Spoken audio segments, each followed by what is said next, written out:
Assalamualaikum warahmatullahi wabarakatuh. Perkenalkan, nama saya Nada Nabila Nur dari jurusan Sistem Informasi Fakultas Teknik dan Informatika Universitas Bina Sarana Informatika.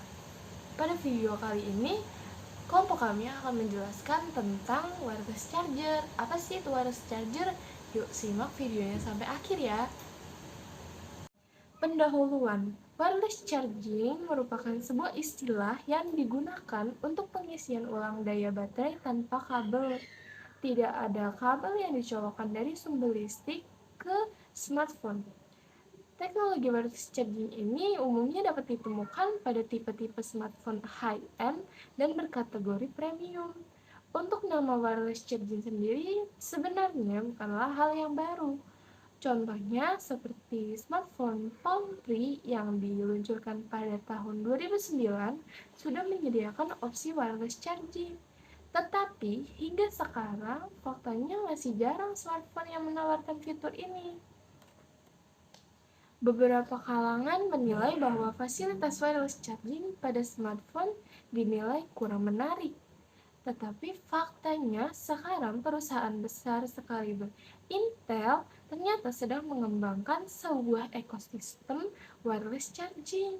Intel berencana mengintegrasikan solusi wireless charging pada notebook, ultrabook, PC desktop, dan lain sebagainya, sehingga pengguna nantinya dapat mengisi ulang baterai smartphone mereka dengan hanya mendekatkannya ke PC atau netbook yang sedang dipakai. Bagaimana cara kerja wireless charging? Wireless charging menggunakan induksi elektromagnetik untuk mengirim daya dari charger ke ponsel. Charger wireless memiliki setidaknya satu koil induksi di dalamnya, yang menciptakan medan elektromagnetik bolak-balik. Ponsel atau perangkat lain dengan wireless charging juga memiliki kumparan penerima di dalam yang mengubah daya kembali menjadi listrik sehingga dapat mengisi baterai. Kemudian, untuk menghasilkan perubahan flux magnet dalam sistemnya, teknologi wireless charging pun tidak menggunakan gerakan mekanis yang secara umum dipakai di dalam generator atau dinamo. Alih-alih memanfaatkan gerakan benda seperti memutar kumparan, teknologi pengisian daya futuristik ini membenamkan sebuah rangkaian elektronik yang bisa menciptakan osilasi atau perubahan bolak-balik secara berkala. Medan magnet pada transmitter. Osilasi medan magnet dari transmitter nantinya akan mempengaruhi perubahan flux di kumparan kedua sehingga gaya gerak listrik pun akan timbul dan bisa mengalirkan muatan listrik ke baterai atau rangkaian di dalam perangkat secara langsung. Oke, next. Dilanjut oleh Ibra. Assalamualaikum warahmatullahi wabarakatuh. Saya Ibra Udrian dari kelas 191C07 ingin mempresentasikan hardware di dalam wireless charger.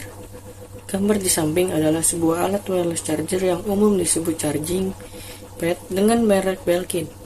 Di dalam charging pad ini terdapat beberapa komponen sebagai berikut. Catatan, tidak semua wireless charging pad memiliki desain dan komponen yang sama, persis seperti yang dimiliki Belkin, tetapi pada prinsipnya wireless charger pada umumnya memiliki beberapa bagian tersebut. 1. Lampu LED yang berfungsi untuk mendeteksi objek asing. Kedua, permukaan non-slip sebagai pengaman. Yang ketiga, bagian koil pemancar untuk pengisian nirkabel.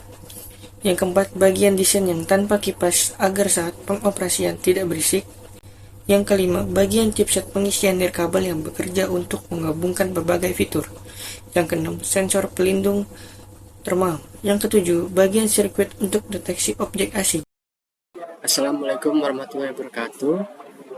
Salam sejahtera untuk kita semua. Perkenalkan, saya Fadil Muhammad, mahasiswa BSI dengan NIM 19220280. Di sini saya akan mempresentasikan tentang software di dalam wireless charger. Nah, di dalam wireless charger ini terdapat software yang dinamakan teknologi Qi, yang dimana bacanya Qi, tapi untuk cara bacanya itu Qi. Nah, cara kerja wireless charging dengan teknologi Qi ini menggunakan cara medan elektromagnetik. Caranya dari wireless charging ini akan terhubung dengan HP kita yang akan ditaruh di alas medan wireless charging yang akan kita isi dengan daya medan elektromagnetik. Yaitu caranya menggunakan kumparan dalam lempengan cas terhubung dengan kumparan cas di dalam smartphone. Jadi ketika smartphone sudah terkirim dengan medan elektromagnetik wireless charging, otomatis handphone akan membaca arus medan elektromagnetik tersebut dan mengubahnya menjadi arus listrik. Berikut teori dari teknologi wireless charging.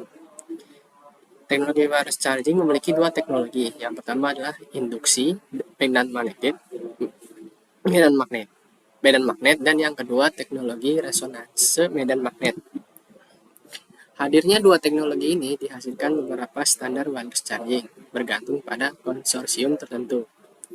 Berikut penjelasan tentang standar teknologi wireless charging. Nah, wireless charging ini yang pertama itu konsorsium dilahirkan oleh Wireless Power Consortium.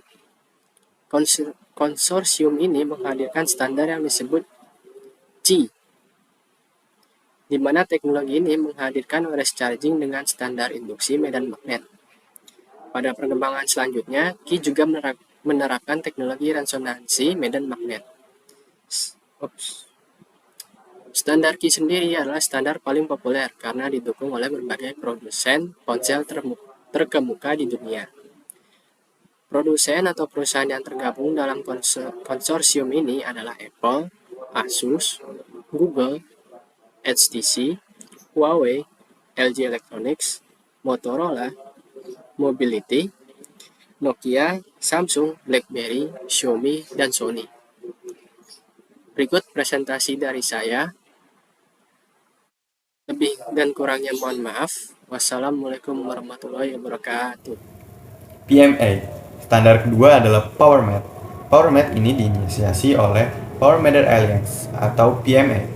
Standar ini menerapkan teknologi induksi medan magnet. Meskipun menerapkan teknologi yang sama dengan QI, PMA tidak memiliki kompatibilitas dengan QI. Jadi, ponsel yang mendukung QI wireless charging tidak dapat diisi daya memakaikan wireless charger pad yang mendukung teknologi PMA.